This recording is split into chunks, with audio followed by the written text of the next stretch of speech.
Hey guys, so ಇವತ್ತೇನು ಅಂತ ಹೇಳಿದರೆ ನಮ್ಮ ಫ್ಯಾಮಿಲಿ ಗೆಟ್ ಟುಗೆದರು. ಸೊ ಎಲ್ಲ ಫ್ಯಾಮಿಲೀಸ್ ನಾವು ಸೇರಿಬಿಟ್ಟು ಒಂದು ಫಂಕ್ಷನ್ ನಾವು ಮಾಡ್ತಿದ್ದೇವೆ. ಸೊ ಹಾಗೆ ನಾವು ನಮ್ಮ ಮನೆ ಟೆರೇಸಲ್ಲಿ ನಾವು ಈಗ ಒಂದು ಸೆಟಪ್ ಮಾಡಿದ್ದೇವೆ. ಸೊ ಎಲ್ಲ ಫ್ಯಾಮಿಲೀಸ್ ಬಂದರು ಆ್ಯಂಡ್ ಇದೊಂದು ಒಳ್ಳೆ ಚಾನ್ಸ್ ಅಲ್ವಾ. ಸೊ ಎಲ್ಲ ಮಕ್ಕಳು, ಪೇರೆಂಟ್ಸ್, ಮಾಮ, ದೊಡ್ಡಮ್ಮ, ಚಿಕ್ಕಮ್ಮ ಎಲ್ಲರೂ ಬಂದಿದ್ದರು. ಆ್ಯಂಡ್ ನಮ್ಮದು 3 ಸೆಲೆಬ್ರೇಷನ್ಸ್. ಒಂದು ನನ್ನ ಮಾವನಿಗೆ CM ಪ್ರಶಸ್ತಿ ಸಿಕ್ಕಿತ್ತು. ಸೊ ಆದ ಕಾರಣ ನಮ್ಮದೊಂದು ಗ್ರ್ಯಾಂಡ್ ಸರ್ಪ್ರೈಸ್ ಕೊಟ್ವಿ ನಾವು ಅವರಿಗೆ.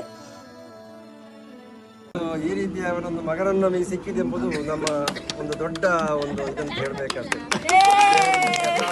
ಆಮೇಲೆ ನಮ್ಮ ಮಾಮ ಮತ್ತು ಅಮ್ಮ ಇದು ವೆಡ್ಡಿಂಗ್ ಆ್ಯನಿವರ್ಸರಿ ಸರ್ಪ್ರೈಸ್. ಈ ನಮ್ಮ ಒಂದು ಖುಷಿಗೆ ಅವರದ್ದು ಮ್ಯಾರೇಜನ್ನು ರೀಕ್ರಿಯೇಟ್ ಮಾಡಲಿಕ್ಕೋಸ್ಕರ ವಾಪಸ್ ಮಾಲೆ ಹಾಕಿ ಅಂತ ಹೇಳಿದ್ವಿ. ಮತ್ತು ಇನ್ನೊಂದೊಂದು ಗ್ರ್ಯಾಂಡ್ ಸರ್ಪ್ರೈಸ್ ಏನು ಅಂತ ಹೇಳಿದರೆ, ನಮ್ಮ ಅಪ್ಪಪ್ಪ ಅಮ್ಮಮ್ಮದು ವೆಡ್ಡಿಂಗ್ ಆ್ಯನಿವರ್ಸರಿ. ಇದು ಯಾರಿಗೆ ಸಹ ಗೊತ್ತಿರಲಿಲ್ಲ. ಆ್ಯಂಡ್ ನಾವು ಅವ್ರಿಗೆ ಕೇಕ್ ಕಟ್ ಮಾಡಿದ್ವಿ. ಅವ್ರಿಗೆ ತುಂಬ ಖುಷಿಯಾಯಿತು.